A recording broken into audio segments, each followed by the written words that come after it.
Bon lundi matin tout le monde, on est à notre 6e journée ensemble sur ces petites capsules sur le thème du plus grand amour juste avant la Pâque qu'on va célébrer ensemble dimanche prochain. J'aimerais vous parler d'un sujet ce matin qu'on voudrait éviter. Peut-être pas éviter d'en parler, mais éviter de le vivre. Et c'est le sujet qu'on va parler, ça va être la souffrance.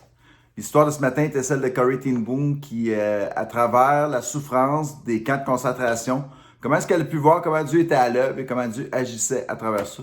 Et comment que Dieu avait un plan qui dépassait Corrie ten Boom? Et comment est-ce que la souffrance peut être un encouragement dans nos vies, malgré ce qu'on vit, malgré qu'on ne voit pas la finalité des choses, mais il y a une finalité, Dieu la sait, lui. Et ça, c'est ce qui est le plus important. Si on ne le sait pas, l'œuvre que ça peut produire dans notre vie aujourd'hui, mais on va le savoir un jour quand on va être dans sa présence, qu'est-ce que lui il fait. Et Dieu n'est pas étranger à rien de plus de ce qui peut se passer dans notre vie. Et il est toujours souverain. Et on n'oublie pas que Dieu veut toujours prendre soin de nous. Il nous aime et c'est avec un amour qu'il va le faire. Et j'aimerais ce matin qu'on puisse regarder qu'à travers les épreuves, les difficultés qu'on peut vivre malgré la souffrance, comment est-ce qu'on peut être encouragé de vivre des événements comme ceux-là. Et la souffrance, ça peut être quelque chose qui est émotionnel, vivre une injustice, ou ça peut être quelque chose de physique aussi, un accident, la maladie. Et c'est toutes des choses qu'on peut vivre, mais regardons voir ensemble comment est-ce qu'on peut être encouragé par la parole de Dieu quand on vit des moments comme ceux-là. Je vais avoir avec vous 4 points qui vont nous encourager à travers les difficultés. Le premier, c'est de s'attendre à connaître la souffrance. Donc, c'est pas quelque chose qui va être étranger, c'est pas quelque chose qui va être hors du commun de vivre la souffrance. C'est quelque chose qui est naturel, tout le monde va vivre la souffrance. Tout le monde va faire face à la souffrance. Et le verset que j'ai pour vous, c'est 1 Pierre 4,12 qui nous dit « Ne soyez pas surpris de la fournaise qui sévit parmi vous, pour vous éprouver, comme s'il vous arrivait quelque chose d'étranger. » C'est pas quelque chose qui est étranger, c'est quelque chose qui va arriver, peu importe la souffrance qu'on va vivre. Maintenant, la deuxième encouragement pour vous, ce serait de supporter le mal. Et j'ai ce verset qui est dans 1 Corinthiens 13,7 qui dit « L'amour pardonne tout, il croit tout, il espère tout, il supporte tout. » Et c'est là où on peut supporter les choses par amour pour notre Sauveur. Pas parce qu'il y a un amour qui déborde de nous, qui vient de nous, mais c'est parce que c'est l'amour de Jésus-Christ pour nous à la croix qui nous permet de supporter les choses et qui nous permet d'aimer comme lui nous aime. Donc, c'est important vraiment de regarder comment est-ce que je suis dans ma reconnaissance de ce que Jésus a fait pour moi sur la croix. Comment est-ce que je suis reconnaissant de ce que Dieu a fait en nous envoyant son Fils Jésus-Christ. Et ça va nous aider vraiment à supporter les souffrances qu'on va vivre.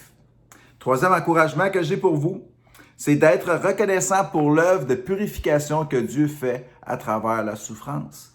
Et c'est dans le verset Romains 5,3 que j'aime beaucoup qui dit « Bien plus nous sommes fiers, même de nos détresses, sachant que la détresse produit la persévérance. » Donc, voyez-vous, il y a une œuvre que Dieu fait à travers la souffrance, la détresse qu'on peut vivre. Et ça, c'est ce qui est un encouragement pour nous aussi, parce que Dieu est souverain à travers toutes les choses qu'il fait. Et encore, il va nous transformer à travers la souffrance qu'on va vivre.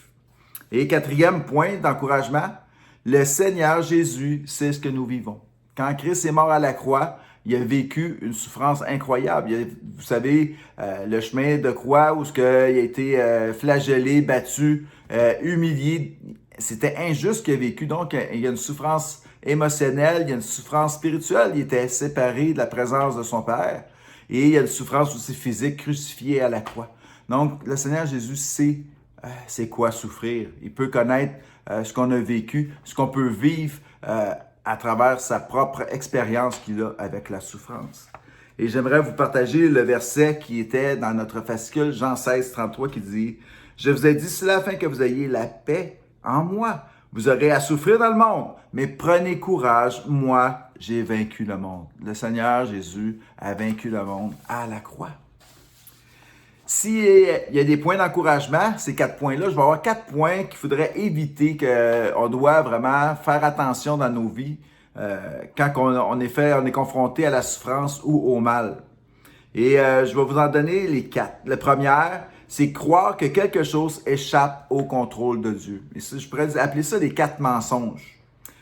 Et le verset que je vais vous partager, c'est Éphésiens 1:11 qui dit « Ne désespérons jamais en croyant que ce monde corrompu et pécheur échappe au contrôle de Dieu.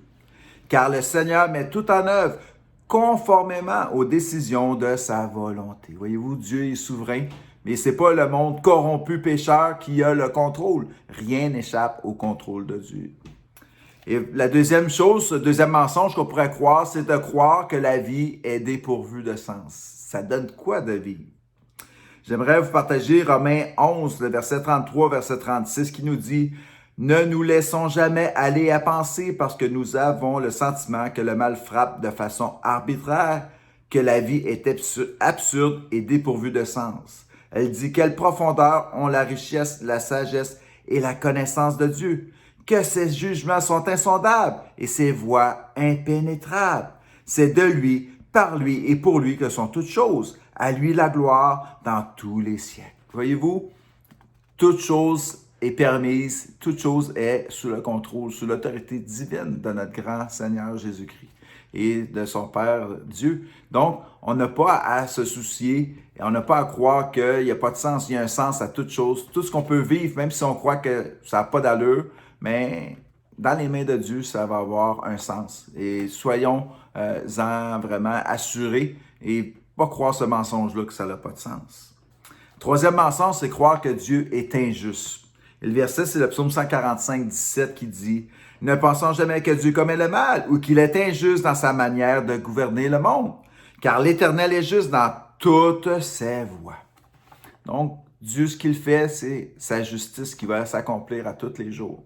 Donc, si vous vivez quelque chose que vous dites « Pourquoi moi? » ou « Pourquoi je devrais vivre ça? » croyez-vous que on regarde à la bonne place dans ce temps-là. Pour moi, une chose qui me réconforte, c'est de regarder ma propre injustice dans ma vie. Et ce que j'ai chaque jour que Dieu me donne ici-bas sur terre, mais c'est un jour de grâce. C'est un cadeau immérité parce que ce qu'on mérite en tant que pécheur, enfant pécheur, on mérite seulement que la mort. Donc, c'est un vrai beau cadeau qu'on a et Dieu est juste dans toutes les voies, dans tout ce qu'il fait. Et le quatrième mensonge, c'est de croire que Dieu est contre nous. Il ne faudrait jamais remettre en question cette réalité-là de comment Dieu est envers ses enfants. Dieu n'est pas contre nous. Dieu est entièrement pour nous, en Jésus-Christ, à la croix, ce qu'il a fait. Si on fait confiance pour nos vies, on va voir qu'on va pouvoir voir comment Dieu va se révéler à nous et comment on va pouvoir regarder comment Dieu, tout ce qu'il peut faire pour nous. Et j'aimerais vous partager ce verset dans Hébreux 12:16 qui dit « Car il est écrit, le Seigneur corrige celui qu'il aime et il punit tous ceux qu'il reconnaît comme ses fils. » Donc, voyez-vous, c'est par amour. Si on vit des choses, c'est souvent par amour pour nous que le Père va permettre des choses dans notre vie. Et c'est vraiment, on a le Seigneur Jésus-Christ qui est notre juste avocat auprès du Père et qu'on mérite pas, on n'a pas la rétribution qu'on devrait avoir, mais on a cette grâce-là imméritée qui vient du Père malgré tout ce qu'on peut faire. Donc, vous pouvez vivre des moments difficiles, peut-être que c'est le cas, des moments passés, peut-être que c'est présent, vous avez vécu des injustices, vous avez vécu des maladies, mais soyez confiants que Dieu, à travers tout ça, est souverain. Il y a un plan pour votre vie. Peut-être que vous ne le voyez pas, puis ça fait mal de ne pas voir les choses, on aimerait contrôler ça, mais sachez une chose, c'est que Dieu, lui, est au contrôle et pleinement pour de ça. Je vous souhaite un bon lundi et on se revoit demain pour une autre capsule.